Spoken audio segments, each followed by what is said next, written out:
Praise the Lord. இயேசுவின் ரத்தம் ஜெயம். தினமும் இயேசு நிகழ்ச்சிக்கு உங்களை கர்த்தராகிய இயேசு கிறிஸ்துவின் நாமத்தில் வரவேற்கிறேன். செய்தியின் தலைப்பு: தலை குனிந்திருந்த நீங்கள் தலை நிமிர்ந்து கம்பீரமாக நடப்பீர்கள். ஆதார வசனம் 2 கொரிந்தியர் 7:6. ஆகிலும் சிறுமைப்பட்டவர்களுக்கு ஆறுதல் செய்கிற தேவன்.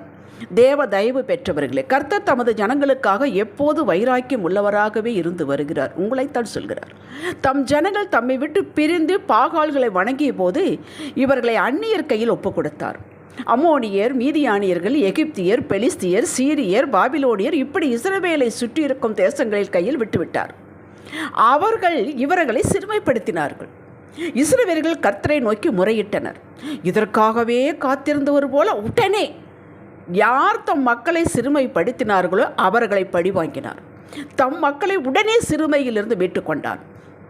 இது பல ஆண்டுகள் சிறுமைப்படுத்துவதும் முறையிடுவதும் மீட்டுக்கொள்வதுமாகவே இருந்தது. நியாயாதிபதியின் புத்தகத்தில் இதை நாம் பார்க்கலாம்.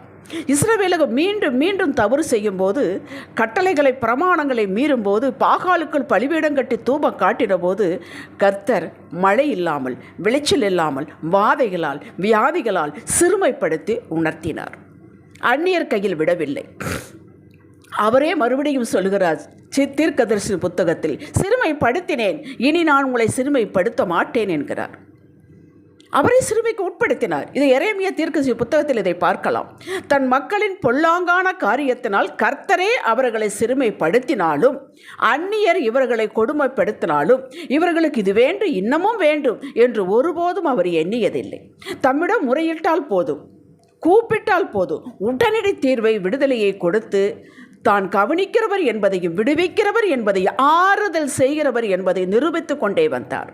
அதை இன்றும் செய்து வருகிறார். ஆதியாகமம் 31 யாக்கோபு தன் 2 பரிவாளனுடன் மாமனார் லாபானுக்கு தெரிவிக்காமல் புறப்பட்டு கானான் வருகிறான். இவனை பின்தொடர்ந்து லாபான் வருகிறான். அன்று ராத்திரியில் தேவன் லாபானின் சொப்பனத்தில் தோன்றி, நீ யாக்கோபோடே நன்மையை அன்றி தீமை ஒன்றும் பேசாதபடிக்கு எச்சரிக்கையாயிரு என்றார். ஆதியாகமம் 31:24. இதையெல்லாம் அறிந்த யாக்கோபு மாமனாரிடம் இப்படி சொல்கிறான்: 20 வருடம் உன்னை சேவித்தேன், வேலை செய்தேன். என் தேவன் என்னோடு இராமற் போயிருந்தால் நீர் என்னை இப்பொழுது வெறுமையாய் அனுப்பிவிட்டிருப்பேன். தேவன் என் சிறுமையையும் என் கை பிரயாசத்தையும் பார்த்து உம்மை கடிந்து கொண்டார் என்றான். ஆதியாகமம் 31:42. லாபான் தன் குமாரத்திகளை முத்தம் செய்து அவர்களை ஆசீர்வதித்தான். பின்பு லாபான் புறப்பட்டு தன் இடத்திற்கு திரும்பி போனான். திரும்பி போக வைத்தது யார்? கர்த்தர். அவனிடம் என் நன்மைதான் பேச வேண்டும், தீமை பேசக்கூடாது என்று சொப்பனத்தில் மிரட்டினார். கர்த்தர் தலையிடாமல் இருந்திருந்தால் எல்லாவற்றையும் லாபான் திருப்பி இருப்பான். ஆம், யாக்கோபின் 20 வருட சிறுமையும் அவரது உழைப்பையும் கண்ட தேவன் அவனுக்கு இடைப்பட்டு ஆறுதல் செய்து விடுவித்து கானான் கொண்டு வந்து சேர்த்தார். ஹல்லேலூயா. இப்படி இது 20 வருடங்கள் பாடுபட்டேனே, பாடுபட்டு கொண்டிருக்கிறேன், பலன் இல்லையே, ஒன்றும் முன்னேற்றம் இல்லையே என்று அங்கலாய்ப்பு கொண்டிருக்கும் மகனே, மகளே, ஆண்டவர் கவனித்து கொண்டுதான் இருக்கிறார். அது ஒன்று வீண் போகாது. அதற்கு உண்டான பலனை கொடுக்க போகிறார், வழியை திறக்கப் போகிறார். சிறுமைப்பட்டவனுக்கு கர்த்தர் அடைக்கலமானவர், நெருக்கப்படுகிற காலங்களில் அவரே தஞ்சமானவர். சங்கீதம் 9:9. அப்படி உங்களை யார் இந்நாள் மட்டும் வேலையை, உங்களது திறமைகளை பயன்படுத்தி கொண்டு தாங்கள் முன்னேறி கொண்டு உங்களை கீழ்மட்டத்திலேயே வைத்து யார் உங்களுக்காக கேட்கப் போகிறார்கள் என்று மட்டம் தட்டி, இது போதாதா என்று ஒரு சிறு அமௌண்ட்டு கொடுத்து விட்டு அலட்சியப்படுத்தி அவர்கள் கைக்குள் வைத்திருந்தார்களோ அவர்களை இந்த நாட்களில் கர்த்தர் சந்திக்கிறார். திக்கற்றவர்களுக்கு தெய்வமே துணை.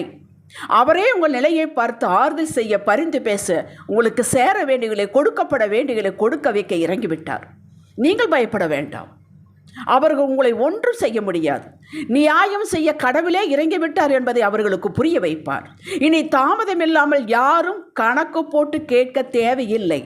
நீங்களும் பயந்து கொண்டு இதுவரை கேட்காமல் இருக்கிறீர்கள்.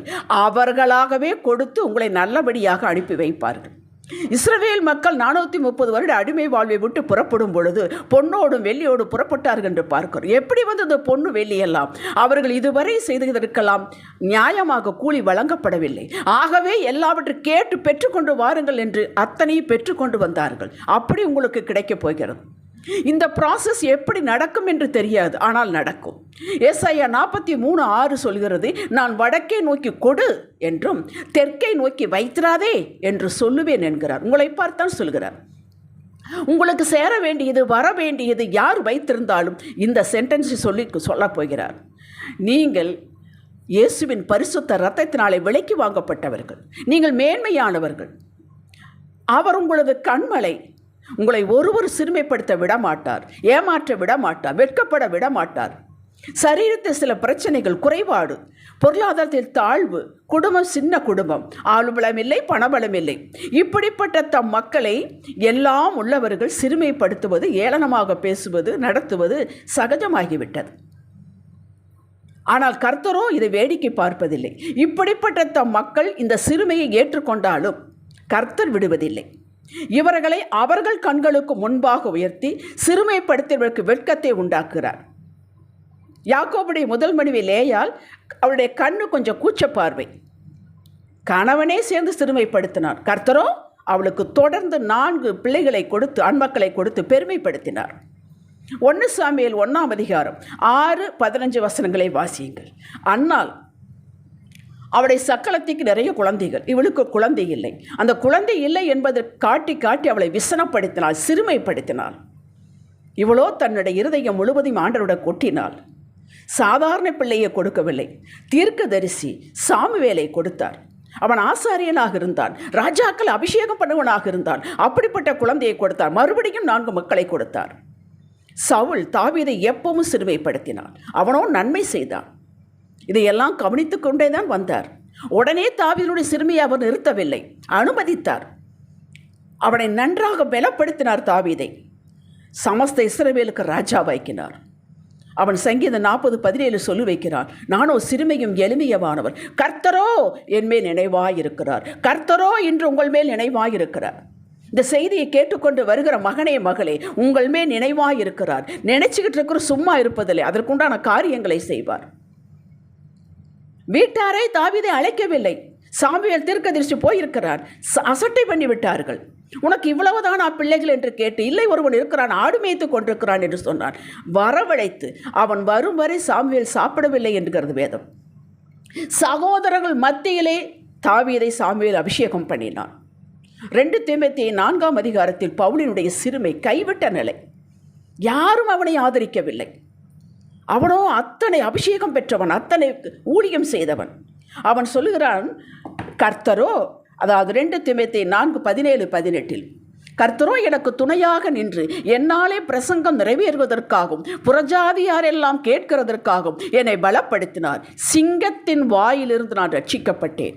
கர்த்தர் எல்லா தீமையின்றி என்னை ரட்சித்து தம்முடைய பரம ராஜ்யத்தை அடையும்படி காப்பாற்றுவார். அறிக்கை பார்த்தீர்களா? அவருடைய சிறுமை முழுவதும் நீக்கப்பட்டது. உயர்ந்த அடைக்கலத்தை வைத்து தான் ஆறுதல் செய்கிற தேவன் ஆறுதலாகவே சகாயராகவே இருக்கிறார் என்பதை நிரூபிக்கிறார். அப்படி உங்களது வாழ்வின் எல்லையில் எதை மக்கள் கை நீட்டி சிறுமைப்படுத்தி பேசினார்களோ, நடத்தினார்களோ, துவண்டு போகாதீர்கள். உங்களை உயர்த்துவதற்காகவே அந்த சிறுமை என்று நினையுங்கள். எந்த பகுதி வீக், அதில் தம் கையை அவர் வைப்பார். காலங்காலமாக பேசப்பட்ட, பார்க்கப்பட்ட அந்த சிறுமை நொடிப்பொழுதில் மறைய வைப்பார். லூக்கா 13ஆம் அதிகாரத்தில் 18 வருடமாக ஒரு கூடி எவ்வளவேனும் நிமர முடியவில்லை. அவள் பூமியை மட்டும்தான் பார்த்து கொண்டிருந்தாள். மேலே, தலைக்கு மேலே என்ன நடக்க அவளுக்கு தெரியவே தெரியாது. இயேசு ஒரு நாள் வந்தார். ஸ்திரீயே, உன் பலவீனத்திலிருந்து நீக்கப்பட்டாய் என்றார். ஒரே நொடி 18 வருட அந்த சிறுமை அவளுக்கு நீங்கிற்று. அப்படி நீங்குங்க. நீங்கள் பழகி போச்சு, இத்தனை வருஷமாக இருக்குது அல்ல. 18 வருடமாக இருந்தவளுக்கு அன்று விடுதலை கிடைத்தது போல உங்களுக்கு விடுதலை கிடைக்கும். அது எத்தனை வருடமாக பிரச்சனையாக இருந்தாலும் சரி, அதற்கு ஈடாக இரட்டத்தனையாக மகிழ்ச்சி, ஆசீர்வாதத்தை கொடுக்க போகிறார். யோபுவுக்கு செய்தது போல உங்கள் துக்கம் சந்தோஷமாக மாறும், சிறுமை மேன்மையாக மாறும். உங்களுக்காக அல்ல, தம்முடைய நாம மகிமைக்காகவே செய்து கிறிஸ்தவர்களுக்கு இப்படியா என்ற அவச்சொல்லை நீக்குவார். ஜெபிக்கலாம். தகப்பனே, நீரே இறங்கி வந்து எங்கள் சிறுமைகளை நீக்கி, குனிந்தே இருந்த நாட்களை நீக்கி, அவமானப்பட்ட நாட்களை நீக்கி, தலை நிமிர வைக்க போவதற்காக நினைத்து இந்த சிறுமைகளுக்காக நாங்கள் ஸ்தோத்திரம் செய்கிறோம். இயேசுவே நாமத்தில் பிதாவே. இன்றைய சிந்தனைக்கு, என் சிறுமையே என் தேவனை பார்த்து அழைத்தது, செயல்பட வைக்கிறது. எனக்கு நேரிட்ட அனைத்திற்கும் ஸ்தோத்திரம் செய்வேன். ஆமேன். ஹல்லேலூயா.